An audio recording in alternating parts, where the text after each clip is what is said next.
এই যে দেখো বন্ধুরা, এই গাছটা তোমার 2 বছর বয়স, আমি বানিয়েছিলাম, তো এইগুলা সব তোমার পচে নষ্ট হয়ে গিয়েছিল, তো এটাকে আমি আবার রিপেয়ার করে দিচ্ছি। দিয়ে এই যে বোতলগুলো তোমার এইভাবে এখানে এইভাবে তোমার সেটে গুঁজে দেওয়া, বুঝলে? তো এখানে তোমার এইটাতে লাল কালারের ফুল হবে, আর এইটাতে এই তিনটাতে হলুদ কালারের ফুল হবে, বুঝলে? তো এই বর্ষার টাইমে কিন্তু এই ফুলগুলো কিন্তু হবে, আর গাছটা দেখতেও বেশ সুন্দর লাগে, বুঝলে? এই যে যখন এটা জিনিসটা একটু ঘুরবে না, এই যে দেখো, এই গাছটা আমি নিজে হাতে বানিয়েছিলাম, এখানে কিন্তু একটা শেকড় কলম করা আছে, বুঝলে?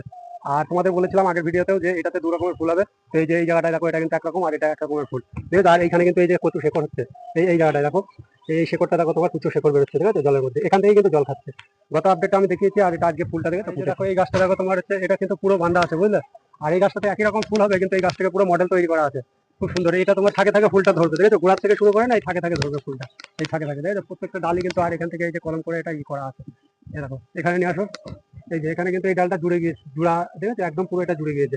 এটা অনেকদিন আগে বান্ধা, এটাও 2 বছরের উপরে বয়স হয়ে গেল গাছটা। এই সব হচ্ছে আমার নিজে হাতেই তৈরি করা, এসবগুলি কলম করে করে তৈরি করা। আর এই কলমটা তোমার ভেঙে গিয়েছিল, এটাকে আবার নতুন আজকে নতুন আবার বানিয়ে দিয়েছি এই কলমটা। এই যে এখানে ওই জয়েন্টটা খুলে গিয়েছিল, ওই এই জয়েন্টটা আবার নতুন বেঁধেছে, আজ 10-15 দিন হলো। আর কদিন পরে এই কলমটাকে কেটে দেবো, ঘুরিয়ে রাখাচ্ছি, দেখেছো? চারি সাইডে তোমার ফুল।